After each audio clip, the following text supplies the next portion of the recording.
Hello, I'm Paul Arthur. This is Bridge City News. Here are some of the top stories we've been following.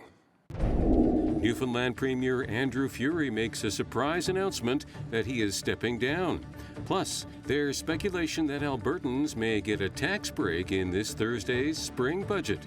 And an Alberta cabinet minister resigns his post over concerns about government procurement practices. Your nation, your province, your southern Alberta. From the heart of Lethbridge, it's Bridge City News.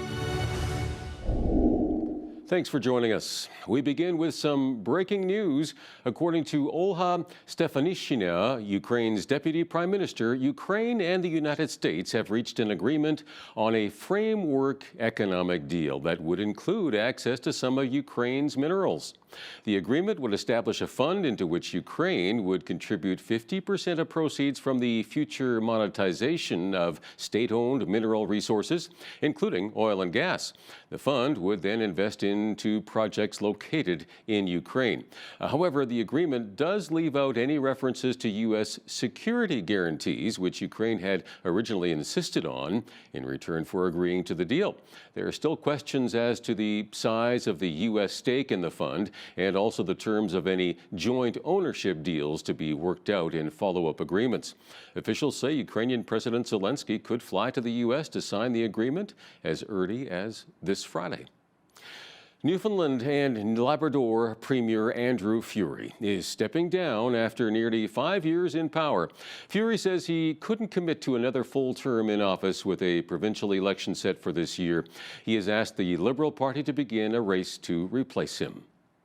My friends, this job has been like one 5-year-long shift. You are always on. You are never off. You are with everyone for the celebrations, but often alone with the weight of the hardest calls. You go to bed with it on your mind, and it's your wake-up call every single morning. It's the responsibility you accept because a tremendous trust has been placed in you to be there, to make the best decisions, to make those hard choices. But now the time has come for me to return to my family and to the job that I love in the operating room, where I will continue to serve the people of this province in a different way. As a result, I've asked the party to begin a leadership race to replace me. Furey is the second Atlantic Premier to resign in less than a week after Prince Edward Island Premier Dennis King announced his departure last Thursday. The 4 Liberal leadership contenders take the stage again tonight for an English language debate in Montreal. Presumed frontrunner Mark Carney had his guard up at last night's debate and stumbled the most in French. However, none of the other candidates attacked him despite his perceived lead. Either Carney, Chrystia Freeland, Karina Gould, or Frank Baylis will be chosen to replace Justin Trudeau as party leader and prime minister on March 9th. A federal election is widely expected soon after the vote. Meanwhile, a press conference was held on Parliament Hill where the Conservative Party's ethics critic, Michael Barrett, commented on the previous night's Liberal debate. I think it's surprising that no one on the stage pressed for the actual position of carbon tax Carney on any of the items that I mentioned, whether it's on who is going to pay for his shadow carbon tax on Canadians, how he plans to balance the budget while keeping all of the inflationary and out-of-control spending of Justin Trudeau, on his position on pipelines being different in English than it is in French, on immigration, how he refused to offer a concrete number while saying that he plans to have a cap, or on crime, and the list goes on. During his campaign, Mark Carney has said he wants to drop the consumer carbon tax but increase the industrial carbon tax. According to Toronto Sun political columnist Brian Lilley, this is just as damaging to Canadians and our economy as Trump's tariffs. Carney's policies, I don't see why Canadians are outraged at Trump's tariffs, They should be, but they're not outraged at carnies. And he also wants to bring in, by the way, a border carbon adjustment. What's that? A tariff, a green tariff on any imports that don't meet his idea of a good climate plan from the country it's coming from. Brian also shares how the Liberal leadership candidates did at the French debate. You can catch his full interview coming up later in the program. U.S. President Donald Trump says he wants to see the Keystone XL pipeline built.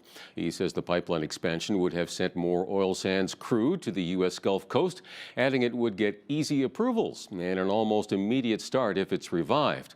While Alberta Premier Danielle Smith says the project never should have been canceled, the owner of the existing Keystone system says the company has moved on from the expansion plan. The project had encountered fierce environmental opposition. The Alberta spring budget will be presented this Thursday, and there is speculation swirling that the long-awaited tax cuts promised by the UCP will be included.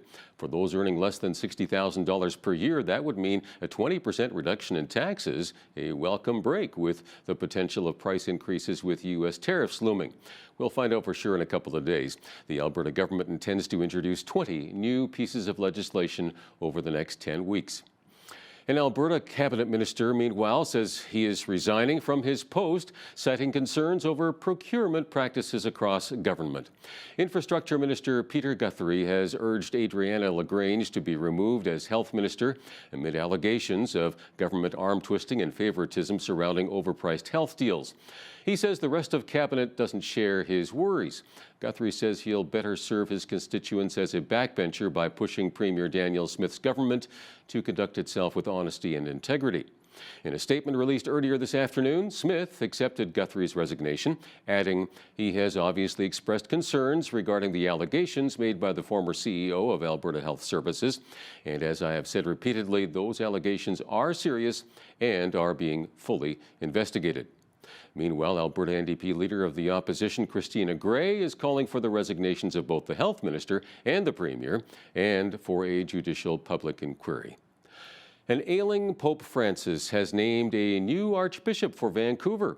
He appointed Archbishop Richard Smith and accepted the resignation of J. Michael Miller. Smith was the general coordinator of the Pontiff's July 2022 trip to Canada, where he apologized for the Roman Catholic Church's role in residential schools. Francis is currently hospitalized in Rome in critical condition with double pneumonia. Tricia Thomas has more. We received a minimalist bulletin from the Vatican this morning saying the Pope slept well all night. This can be interpreted as he didn't have any respiratory crisis. The 88-year-old Pope Francis is battling pneumonia in both of his lungs. He's receiving oxygen through a tube in his nose. He is continuing his therapy, the doctors say. A report last night said that he has made slight improvement, but is still in critical condition. Now, while the Pope is struggling and battling this pneumonia in the hospital, people are gathering from all over the world to pray for him. Last night in St. Peter's Square, Cardinal Pietro Parolin held a prayer service with all the cardinals and with hundreds of faithful from all over the world. And here at the hospital, people have been gathering for special masses and rosaries and just individual prayers. We've spoken to people from Vietnam and Kenya and India, the United States and Canada, all of them praying for his speedy recovery. In local news, the Southern Alberta Cardiac Centre of Excellence has received a huge boost in its fundraising campaign. A private donation of $500,000 came in today from local resident Shilpa Stalker, who shares why she feels it's so important to have a cardiac centre in Lethbridge. I hear all the stats about cardiac being the #1 killer in Southern Alberta. My family and I heard about what Dr. Zelensky was trying to do in the South Zone, and it really touched our hearts. My father and several close to us have already received care, the best available care in Lethbridge, but we just feel that if we could make sure that those services are available here so that we're not just consulting but admitting here, so that folks like my dad, if he needed in the future, could receive that care from admitting all the way to discharge here, where we could be close. and relieve some of the pressure that is on transportation. That was our biggest motivator, to say we need these services close to here. We're going to have the ability, if somebody has a heart attack, to keep them in Lethbridge, to be able to do a test called an angiogram or an angioplasty, where we can go in and open up a blood vessel that's clogged up. We no longer have to send them to Calgary. We know that time is heart, and so the longer it takes, the more your heart gets compromised. We'll be able to do it in a more timely manner here now, be able to keep them here and look after them. You know, through this process, we're having more cardiologists come to the city, which will be a benefit to this area as well. So, you know, this space, although it may be concrete and lights, it actually is hope. Well, because heart disease is our #1 killer in the South Zone, any form of services that we are able to provide, whether that's educational, interventional, just whole around seamless care closer to home makes a difference. The project will substantially elevate the standard of cardiac health care at the 2 Southern Alberta regional hospitals in Lethbridge and Medicine Hat. Members of the water rescue team from Lethbridge Fire and Emergency Services took part in a live-action demonstration of a surface ice rescue. The training demonstration was held in anticipation of what is likely the season where most water rescues typically occur as temperatures begin to warm up. Landon Hickok has the story. This surface ice rescue demonstration is meant to train members of Lethbridge Fire and Emergency Services to respond quickly and effectively to similar real-life incidents. As daily temperatures remain above freezing, there is warning from the fire department that ice on city lakes and rivers are unstable to walk on and should be avoided at all costs. The demonstration was split into 2 teams with the goal of responding to a rescue within 5 minutes from getting all suited up. We went right from the point where we would be dressing someone in their personal protective equipment to the point where we would be going out and effecting a rescue. And we did that 3 times over just to test the guys' skills, also to amp up the level of excitement, to try to make it more realistic to a real-life incident where there's that stress and excitement that go with it. A handful of rescues occur in Lethbridge every year, with runaway pets often being a main factor. It is recommended from the fire department that people avoid the river at all costs and watch for city updates on the state of ice conditions on various city lakes. In the case something may occur, emergency crew members often go through a lot of mental training to prepare to respond to an event. It's quite invigorating. It's initially a stress, something you've never done before and you've always been taught is quite dangerous. But they train us really well here. We had a full day of in-class work, make sure we were very up to date on the latest training, and then they got us in these suits, and it's a whole different world out there. These suits are full of air, you got all that equipment, you're throwing it all around while trying to keep someone above the water. So it's a lot of work, you get very exhausted, but it's definitely worth the work for sure. For Bridge City News, I'm Landon Hickok. For the first time in Canada, kindergarten students are being required to take standardized tests. Many parents and teachers are unhappy with this move as they feel it puts undue pressure on young children and does not adequately reflect their learning. Heidi Echevarria has the story. Standardized testing. We don't need the standardized testing. We need sports. Among kids, especially that young, they're little sponges. They absorb so much, and I don't think we can narrow it down to just a few given answers on a test that is going to show the ability of a child.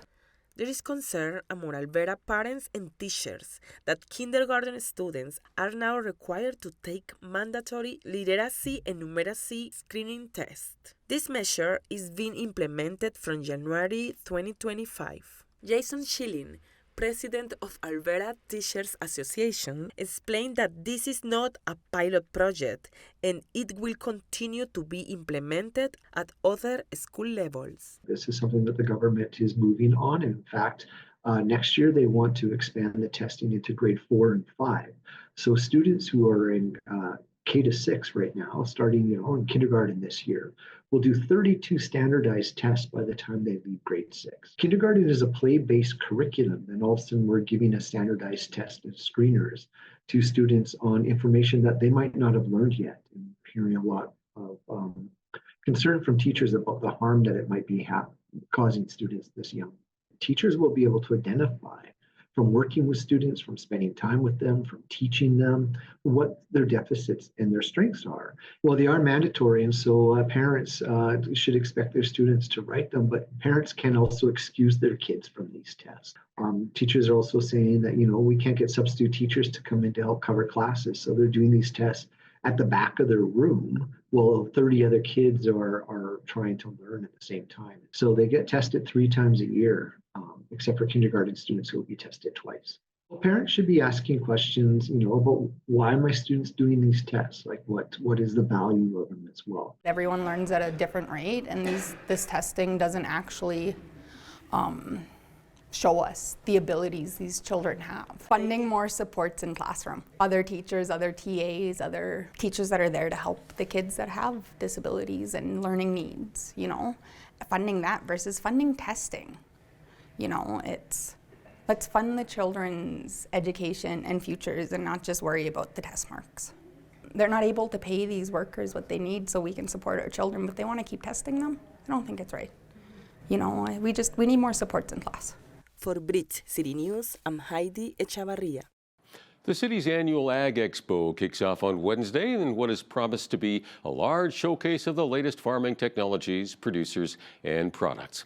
Hundreds of vendors from 5 different countries are gathering at the Lethbridge and District exhibition this week. The event will also feature guest speakers, the return of the Double C AGCO Machinery Row, and the 128th annual North American Seed Fair. The expo will run for 3 days from Wednesday until Friday. Oh, it's been super exciting to see the move in for Ag Expo get underway. Over 300 vendors this year. So as you can imagine, it's a lot of activity down here at the Agri-Food Hub and Trade Center. But everything's been going extremely smooth. It always amazes me to see these big combines and farm equipment make their way seamlessly into the trade halls. And it makes for an impressive sight when you see them in there. So things have been going really, really great. We couldn't ask for much more over the first couple days of move-in. And we're excited for everybody to come out and check it out when it opens tomorrow. Bridge City News will be on location at the exhibition on Wednesday, covering the first full day of Ag Expo. Well, our windy but very warm weather pattern is set to continue. Weather details are on the way.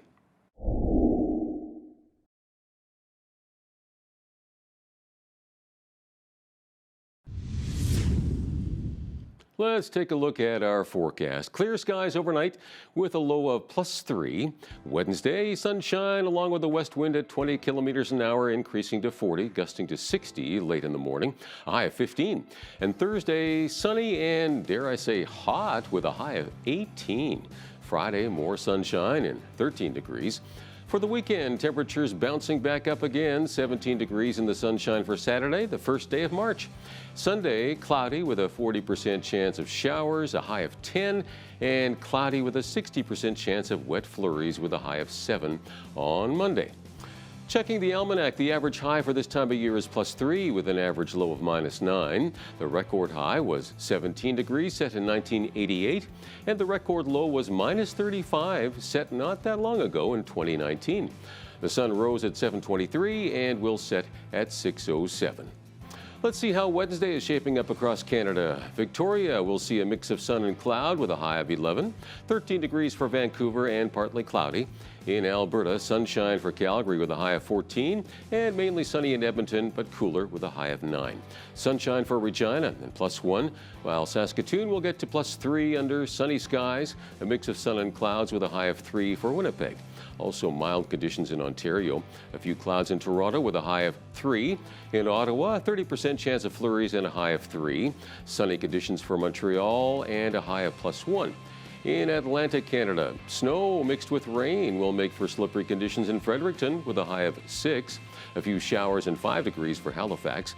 You may have to batten down the hatches in St. John's as they are expecting rain, at times heavy, with a high of 7. In Charlottetown, a 60% chance of flurries or showers and a high of 4 degrees for Wednesday. A new RBC report says the Canadian agricultural industry needs to expand its international exports to hedge against U.S. tariffs and hold its own against global competitors. The report states that amid the looming tariff threat, Canada's agriculture and agri-food sector is vulnerable, as more than 60% of its exports go to the U.S., causing Canada to become too reliant on America, as over the years it's become a dominant supplier for U.S. grocery stores, even though the relationship benefits both countries. By looking beyond the U.S. and with the right investments, the report says Canada can increase its global share of agri-food exports, adding $44 billion in export value for the sector by 2035. Canadians are finding out how two of the country's biggest banks fared in their first quarters. Scotiabank reported a $993 million profit in its latest quarter, down from $2.2 billion a year ago. Revenue rose by about $1 billion to nearly $9.4 billion. BMO Financial Group earned $2.14 billion in its first quarter, up sharply from $1.29 billion in the same quarter last year. National Bank of Canada, Royal Bank of Canada, TD Bank, and CIBC are scheduled to report later this week. The price of Bitcoin fell just below $90,000 US as the stock market opened today. That's down from about $106,000 for the world's most popular cryptocurrency. The decline in Bitcoin, as well as other cryptocurrencies, accelerated after a report showed a bigger than expected 7-point drop in consumer confidence for this month. It's the biggest monthly decline in more than 4 years. Northern Airline Canadian North is set to be purchased by Exchange Income for $205 million. The airline provides passenger and cargo service to remote Canadian Arctic communities in Nunavut and the Northwest Territories, and dedicated charters in Northern Alberta and BC. Exchange Income's subsidiary, Calm Air, serves the central region of Nunavut and says the airline's routes are highly complementary to those it already serves. The airline has been grappling with challenges including a pilot shortage and a lack of government funding. Now, here's a look at today's markets. The TSX was up 52 points on the day to finish at 25,203. The Dow was up 159 points to 43,621. The S&P 500 was down 28 on the day to 59.55, and the Nasdaq was down 260 points to finish at 19,026. West Texas Intermediate Oil was down $1.59 to $69.11 US per barrel. Natural gas was up 18 cents to $4.16 US. Gold was down $35.24 to $29.1466 US an ounce, and silver was down 51 cents to $31.75 US an ounce. Feed wheat is at $8.57 per bushel. Barley is at $6.57. Quinoa is at $14.65, and corn is at $8.28 per bushel. Live cattle were up 60 cents to $199.50. Feeder cattle March contract was up $1.93 to $274.22. Lean hogs April contract was down 83 cents to 86.57, and the Canadian dollar was down slightly over the past 24 hours at 69.90 US.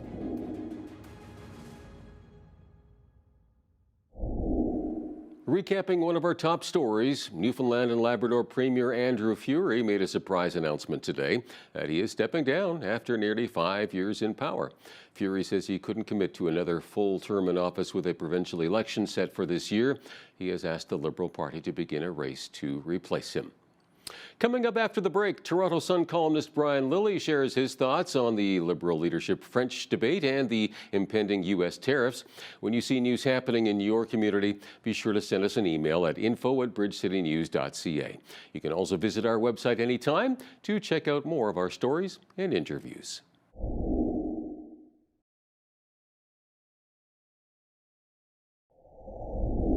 Lots to talk about today on the political front, and we're joined by Brian Lilley, Toronto Sun columnist. How you doing, Brian? Very well. It's an exciting time in the world of politics, to say the least. Absolutely. Well, let's start with Trump. He's talking about reviving the Keystone XL pipeline. Go figure. He said he'd approve it if the company came back, and he made those comments on Truth Social just after announcing that tariffs are definitely coming for Canada March 4th. Now, it is a little odd, isn't it, right? I mean, it kind of sounds like a conflicting message, right? If you don't need Canadian oil and gas, what do you need a pipeline for, right? Yeah, that was my thought exactly. It's so around 3 or 4 in the afternoon, he's saying, the tariffs are definitely coming for Canada and for Mexico. 25% tariffs. They've treated us horribly. We shouldn't accept this anymore. Few hours later, he goes on Truth Social. So that the first statement about the tariffs, that was at a White House news conference with French President Emmanuel Macron. And then hours later on Truth Social, he writes, I was just kind of thinking, and then goes on about how Keystone XL has to come back. He's been spending weeks saying that America has enough oil, it doesn't need Canadian oil. You and I know that's not true. The viewers know that's not true. But conflicting messages all around. This is the difficult part of Donald Trump even the reasons that he put forward for the tariffs were different than what he had put forward before. So trying to keep up and trying to nail him down, very difficult. Oh, for sure. Yeah. I mean, and part of me thinks too, like with these the tariffs, is it just, part of his negotiation plan, or just the way he does things, keeps people guessing, and it's more of a leverage tool, and I wonder if that's really what it is. But I mean, is it even possible, realistically speaking, to revive the Keystone XL pipeline? I don't think so. I don't TransCanada is a different company now. It's now TC Energy. The work that was done, I mean, that pipe is been sitting, not being used. So it's probably the stuff that was in the ground. If it wasn't ripped out, it's not in good shape. They went through that process, starting around 2007, 2008. They were back and forth, up and down, approved. The approvals revoked. It's been very difficult time. I mean, would you get back involved in such a fraught project? Probably not.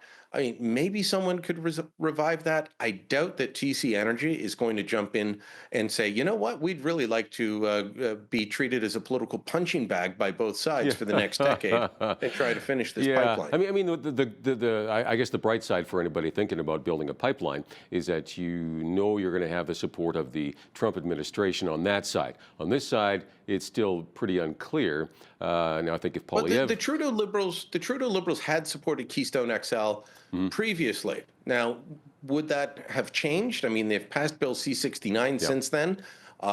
You've got the radical Stephen Guilbeault, currently the environment minister. Mark Carney is all about net zero. He released his economic plan with no word about oil and gas. So it's doubtful that they would get strong support from the Canadian government. And then you've only got a 4-year window to get this through. Because what if the Democrats win again?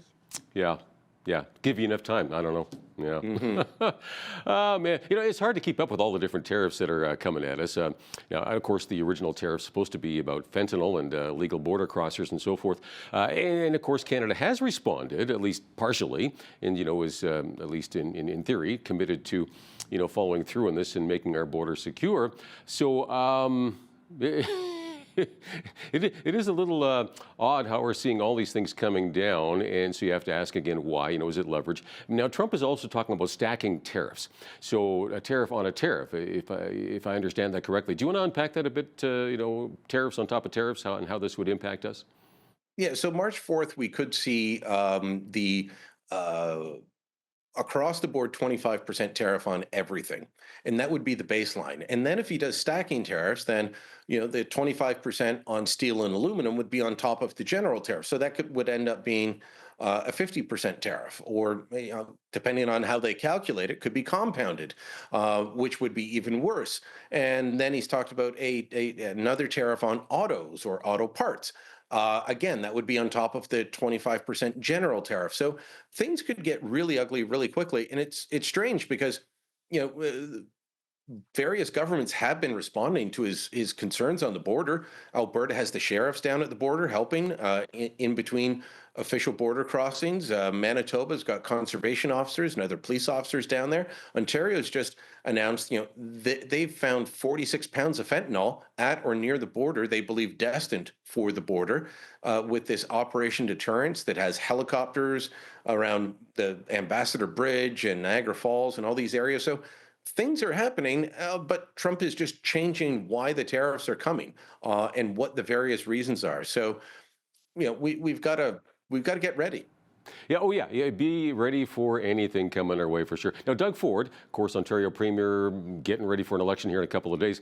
He says he may put a tariff on electricity exports to the U.S. He also talked about, cutting off electricity completely and, oil, gas, and so forth.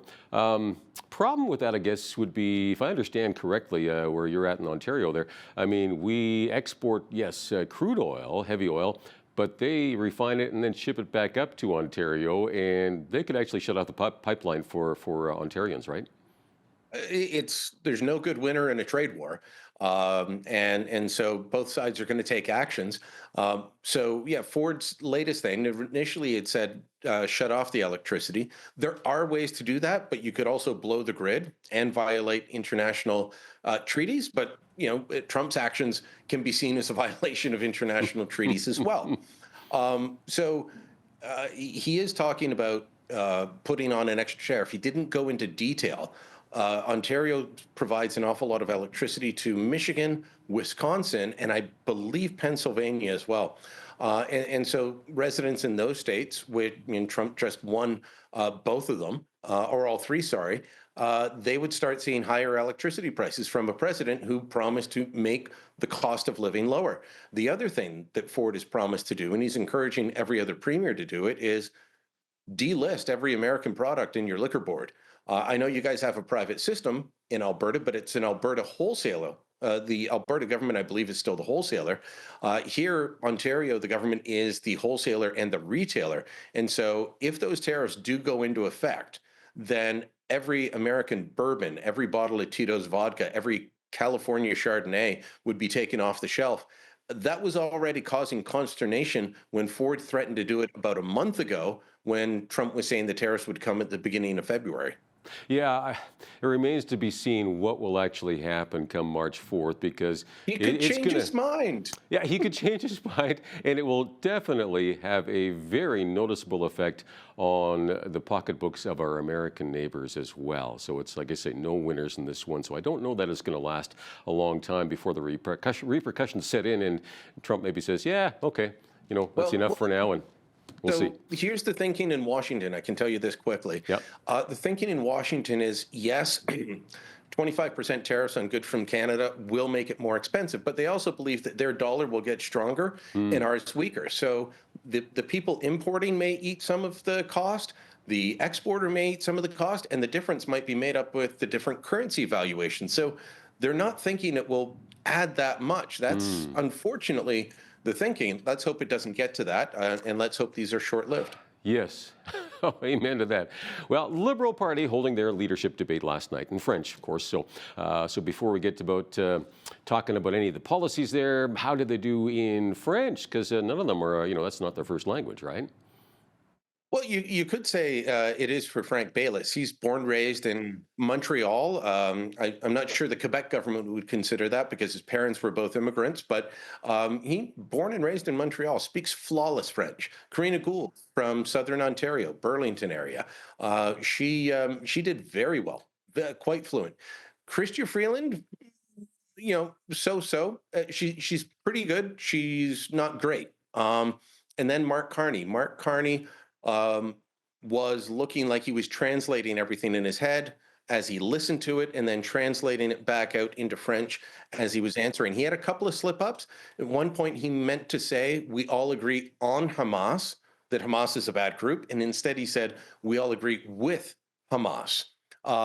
Bit of a mental error that people are pointing out, but what's interesting is the French media are discussing how Mark Carney would get destroyed in a French debate between Yves-François Blanchet, the Bloc leader, and Pierre Poilievre, who has flawless French as well. The Liberal support that started to rise up with the leadership race and talk of Mark Carney, a lot of it's coming from Quebec. And now they're looking and saying, his French ain't so good. Will that hurt him? We'll have to wait and see. Yeah, that's very interesting. Well, okay. Now, I'm assuming they talked some about tariffs and the economy and so forth. Was there, much disagreement between the candidates? I'm seeing headlines saying, hey, they pretty much agreed on everything. I mean, was it that bad? One person I heard on TV said they were in violent agreement with each other. That's a good line. There were a few instances. Karina Gould she has.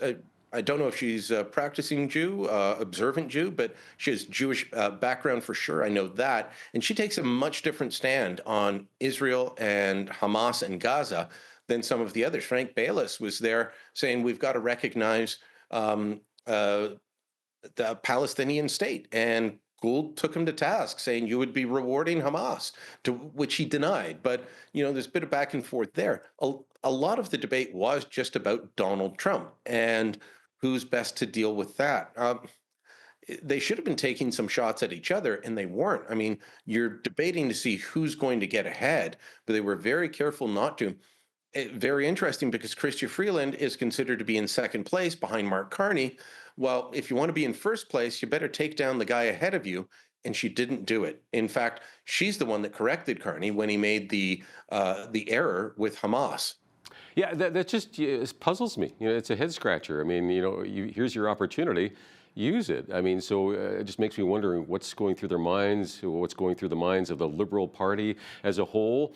I mean, it is interesting that Ruby Dalla, wasn't able to take part, of course, because she got disqualified by the Liberal Party, and they allege that she violated, I think, 10 different areas of their race rules, and she of course denies that, appealed, and the appeal was it didn't go through for her. So I'm hearing all kinds of things. I'm not sure what you're hearing there. Some people say, well, she wasn't shy about criticizing Trudeau, wasn't maybe on board with kind of the globalization outlook that much of the Liberal Party has, let's say with the World Economic Forum, that sort of thing. And others would say, well, maybe she was some sort of a threat to the front runner. I think primarily everything in this race is designed around protecting Mark Carney. Wow. That's what it's looked like from the start. The Liberal establishment is behind him. The top people in the Prime Minister's office are supporting him. Everything is about protecting the new king.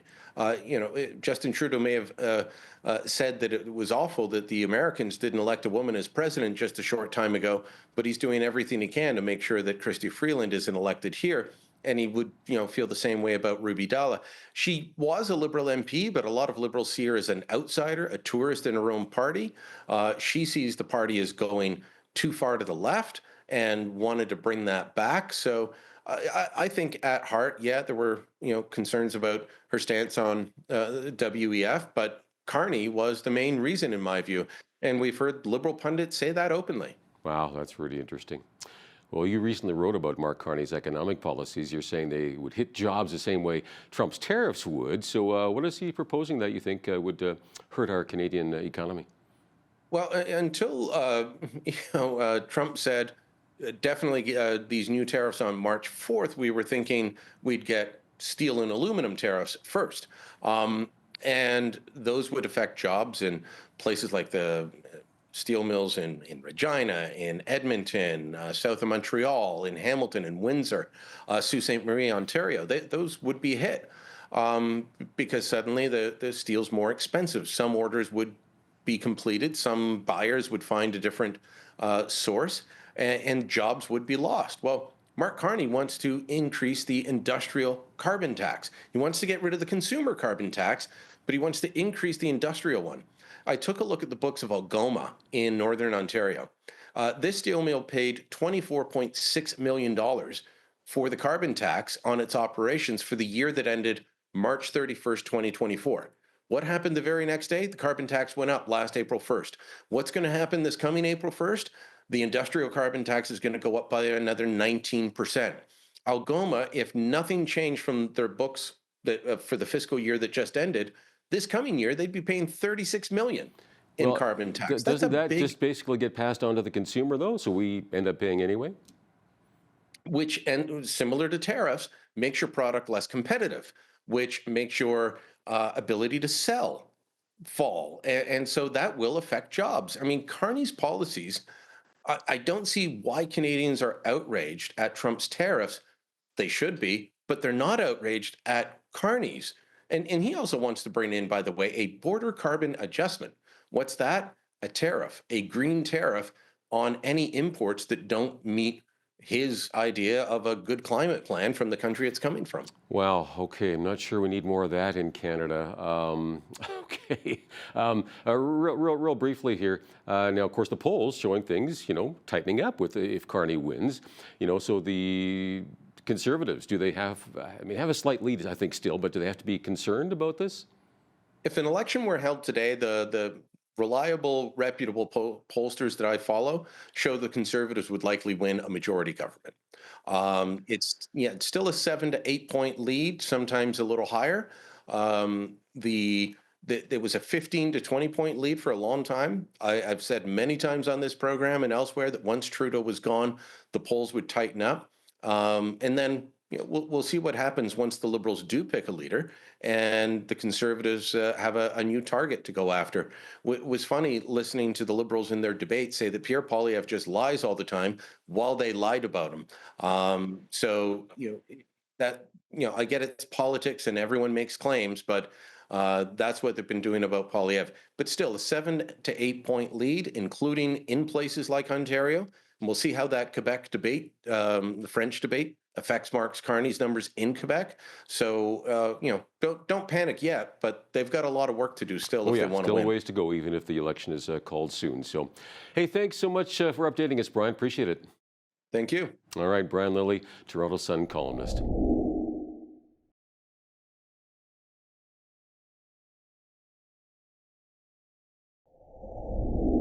There's a high demand for trades workers across Canada, and many of them are well-paying opportunities too. But the question is why? So joining us to talk about trades is Kevin Weiber. He is the Associate Dean of the Centre for Trades and Apprenticeships at Lethbridge Polytechnic. That's a mouthful, but great to have you with us today, Kevin. Welcome. Thank you for having me. Of course. Okay, so Kevin, to what degree is there a shortage of these trades workers in Alberta and in Canada? Industry in Alberta has identified a need for 30,000 additional tradespeople across a variety of trades, all trades in Alberta. It's been estimated that for every 4 tradespeople who retire, and there's a lot of us who are getting to that stage, only 1 re-enters the trade. So that means that we have a real big backlog. To show you the demand that we have right now, Alberta currently has 74,000 apprentices across 59 designated trades. And last year in October, we had 59,000. So the demand is up. It huge. is. That's incredible. So, Kevin, why is there a shortage? Is it that people would rather work at something more traditional, like a white-collar desk job, or something a little more glamorous, less nitty-gritty that doesn't require as much physical effort? What do you think? Trades have suffered a stigma for a number of years. They've been seen as more suitable for less academically inclined people. And as a job rather than a career, which I think was a big impact. Both those assumptions, by the way, are wrong. Tradespeople are typically qualified with very little debt because 80% of their education is actually in a working environment. And the well-qualified tradesperson is very seldom ever out of work. It's a great opportunity from that standpoint. Many people viewed the trades training as limited because it didn't ladder into more advanced styles of education. In July of 2022, the Skilled Trades Act embraced something that they're referring to as a parity of esteem by providing academic recognition for trades training. So now a trade certification is accompanied by an academic credential based on the rigor of the trades training. These range from a certificate of achievement to an advanced diploma. So hopefully we're going to get some more people seeing the potential. Okay, well, Kevin, so maybe tell us which trades are most in demand at this point. All trades are in quite a bit of demand right now. We look at the major ones that we're seeing the biggest demand on would be welding. Electricians is another one that's really in strong demand. Heavy equipment technician is another one that's in strong demand. Automotive sees a fairly strong demand, and construction trades are huge. Okay, and that's across Canada. Is Lethbridge any different than the rest of Canada? Like, do we have a lot of that shortage of trades here as well? We do. The biggest difference that we recognize in Lethbridge, especially as opposed to the rest of the province, is that our main economic driver is agriculture, not oil like a lot of the northern neighbors. Because of that, we see a little bit of a difference in where the trade demand is. We don't see the big fluctuation in welders, for example, or heavy equipment technicians that flow with the oil patch. What we do see, though, that's consistent across the province and across Canada is the demand for construction people. Interesting. And, you know, I think a lot of people overlook how much money there is to be made in the trades. So what kind of salaries could a potential student be looking at earning once they graduate? There's a lot of different aspects to that. If we look at a carpenter, for example, the government website for apprenticeship tells us that the average salary there is about $75,000 a year, or about $33 an hour. The spectrum across trades goes from minimum wage for an entry-level job easily into 6 digits. The other thing that happens with trades is that that's the biggest sector of entrepreneurial effort. So a lot of people in trades start their own businesses, and then of course the opportunity to earn is significantly in their hands, let's say. Oh, isn't that the truth? So let's say like a Red Seal worker, so what kind of hourly wage maybe or yearly salary would Red Seal workers receive as, say, a carpenter, for example? Carpenters, the average that we see it is about $75,000 a year. There is a regional difference as well. Typically, when we talk trades in Alberta, if you go north, you make a little more money. Interesting. Okay. And of course, like you said, a lot of them do start their own businesses, and then like sort of the sky's the limit from there. So a student that's graduating, what could they look at being the lowest potential average wage for a trades worker? And then what would be the highest? I know you mentioned up into the 6 figures and beyond, depending on what they're doing, but what can they look at to start? It's a difficult thing to answer because of the broad spectrum of trades, but typically we're seeing people be in the $25 to $30 range getting into trades, and then moving up as they get better qualified. Yeah, so it seems like there's a real great opportunity for young people to earn a very good living by learning a trade. So how would a viewer go about applying to learn a trade? The typical pathway to get into trades through an apprenticeship style education is to go out and find an employer. Once you find the employer, you go to work for them, so you're earning a wage already. You work for them for about typically 10 months, and then you come to school for 2 months. 80% of the learning actually happens on the job, and 20% in technical training at one of the 11 institutions across the province that provide apprenticeship training. The difficulty with going into apprenticeship that way is that some employers justifiably are reluctant to hire somebody with no background or no experience. So the college programs, the certificate programs that we offer here, they provide the bridge for that. So a student who comes into our automotive program, our pre-welding program, for example, those students can then go back to the employer and say, I have some background, I have some education, I've shown a commitment, and the employers are a lot more willing to hire them at that point. It also provides them with a step towards their total certification. At the end of those courses, they typically write a prior learning assessment that would qualify them for their first year of technical training. Excellent. Okay, so with that said, which of the trades programs usually fill up the quickest? Automotive is a favorite. Our ag heavy duty program is another favorite. Electrical right now is very, very full, and our welding program right now is quite full too. Mm-hmm. And which trades are available to learn at the Lethbridge Polytechnic at this point? I mean, all the ones you mentioned, probably a whole bunch more. Yeah, we offer 12 different trades at Lethbridge Polytechnic. How many? I'm sorry? 12. 12, okay. Yeah. We offer plumbing or pipe trades. We offer carpentry. We offer electrical. We offer a wind turbine technician. We offer welding. We offer automotive, heavy equipment technician, agricultural equipment technician, parts technician, power line technician, and culinary trades, cook and baker. Wow. And what's the youngest age that someone can start learning a trade? And on the flip side of that, what's the oldest age that you've seen?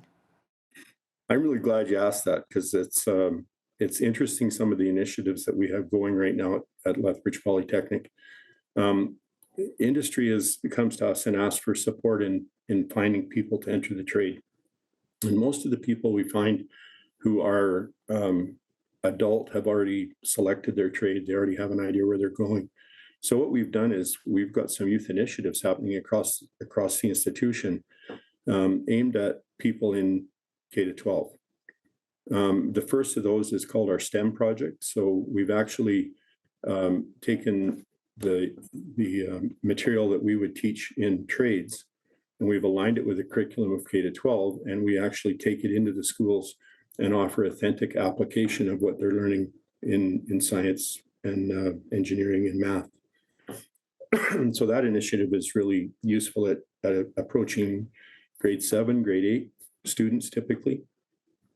Then we're doing an introduction to trades, where we bring in students, typically it would be in roughly grade 10, bring them in and expose them to all 12 trades that we offer. The exposure at that point would be a one-day thing. So they come in and they spend one day trying something in plumbing. And then the following week, they'll come in and they'll try a little bit of welding. Oh, wow. I love that. It sounds like fun. Are you finding that girls are becoming more sort of attracted to the trades, or is it still kind of challenging to get sort of that female audience, if you would? We've seen an increase. From a statistical standpoint, we actually had about 5 or 6% some years ago, and we're up to about 15% women in the trades now. It looks like that's increasing. Is there a reason for the increase? I think there's less of a physical demand in trades now than there was, say, when I started in trades some years ago. And certainly there's no limitation. There's no reason why a woman can't be very successful in trades. Yeah, absolutely. You had mentioned earlier about the apprenticeship program. So now I know there's a certain number of hours of work required, and of course some school hours. So how does that work exactly in terms of graduation? Typically, it's a span of 3 or 4 years to complete an apprenticeship program. In each of those 3 or 4 terms, there'd be 10 months of employment, of paid employment. So typically 1,560 hours in the field. And then they would come to school for another 240 hours or 8 weeks. There are some variations in that. Welding, for example, is a 3-year program. The 4th period of electrical is a 12-week program instead of an 8-week program. So there are some variations within the trades. There's also some alternative ways of delivering the material. For example, we offer something called a weekly apprenticeship training program in our parts technician. And in that case, rather than do a block release and have them leave work for 8 weeks, they come on campus one afternoon a week through the whole year. They come on campus typically at lunchtime, and they're here till about 7 at night, but it leaves them an opportunity to keep working, and they don't have to go away that way. Okay, and this of course is where they need to sort of find that employer. Do they do that on their own, or does the school help sort of, put the two together? We are really reluctant to do an awful lot of recruiting because we don't want to recruit within a group that's already employed. So we rely on students to do that initial contact on their own. Okay. And then what is in it for the employer? Because they're getting somebody who's not necessarily all that experienced. They have to spend a lot of time sort of training them. Are there grants or anything that they can apply to sort of get reimbursed for the salary that they're paying the student or the wage that they're paying the student? There's some real good guidelines around compensation. Typically in Alberta, a journeyman rate is broken down into each year of your training. So, for example, you could pay a first-year apprentice 60% of the journeyman rate. When they move into second year, they can move to 70%, and third year would be 80%, fourth year would be 90%. So that helps to soften the blow a little bit. There are some government grant programs that have come out, and they do cycle a little bit. So they'll come out and then they'll go away and something else will come in to replace it. There have been some grants. For example, last year we had a grant that went through where the federal government provided a $5,000 incentive to hire an apprentice, actually doubled it if it was a woman into an apprenticeship. So there are some grants like that that are out periodically as well. That's awesome. It sounds like a win-win-win situation for the students, the employer, and even the college, for sure. And you know, Kevin, there has to be something said about job satisfaction and doing hands-on work as opposed to being stuck in an office all day. Yeah. You definitely see the results immediately. And just imagine that you drive your daughter to dance class in a building that you built. That'd be pretty wild, I have to admit. I'll never know the feeling, but you know, maybe some of your students hopefully will. Absolutely. Yeah. Kevin, thanks so much for being with us today. Really appreciate having you on. Thank you for having me. Absolutely. Kevin Weiber is the Associate Dean of the Center for Trades and Apprenticeships at Lethbridge Polytechnic. I'm Jeanette Roche on behalf of all of us here at Bridge City News. Thanks for watching.